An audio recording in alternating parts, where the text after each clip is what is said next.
Well, Simon Rosenberg is a former advisor to Bill Clinton and is the president of the New Democrat Network. He joins us live from Washington, D.C. Simon Rosenberg, both candidates, as Patty Culhane was saying there, will want to make a good start to these debates.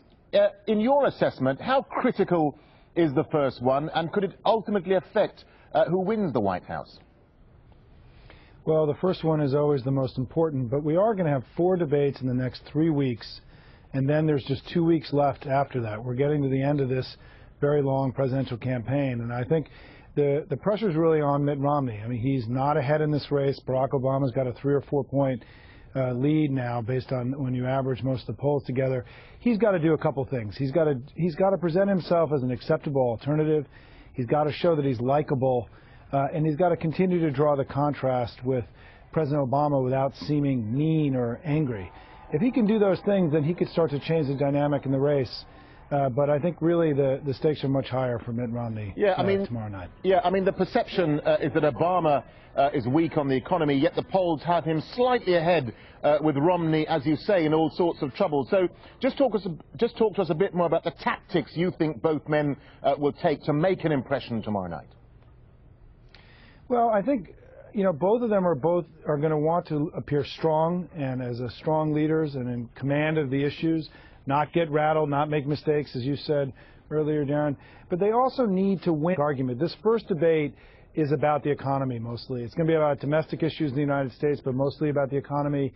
This is where the battleground in this election is going to be. And I think that both of them want to cement their point of view with folks, make sure it's clear what their plans are, how they're going to make the economy better. And that's why this is so consequential, because this first debate is really about the issue that's going to determine the outcome of this election. Let me ask you, what do ordinary Americans make of these televised political debates? I mean, how much value do they place on them, and do they really affect on how they vote, or have they made up their mind already? It's a great question, and I think one of the reasons your correspondent said that history has shown that these debates often don't move the needle very much in our elections is that most of the people watching these debates have already made up their mind. I mean, if there aren't that many people left who are undecided right now in this country, and those that are undecided just generally don't like politics that much or don't like these two candidates that much. So are they going to be watching the debate, over the debates over the next few weeks? We don't really know the answer to that. Certainly, these can do a lot to fire up the troops and to get in this final push to raise more money, to give more spirit to the volunteers, to give some sense of confidence to the campaign. But, how many undecided voters we're really going to reach in the next few weeks, we just don't really know. And I think we're getting late.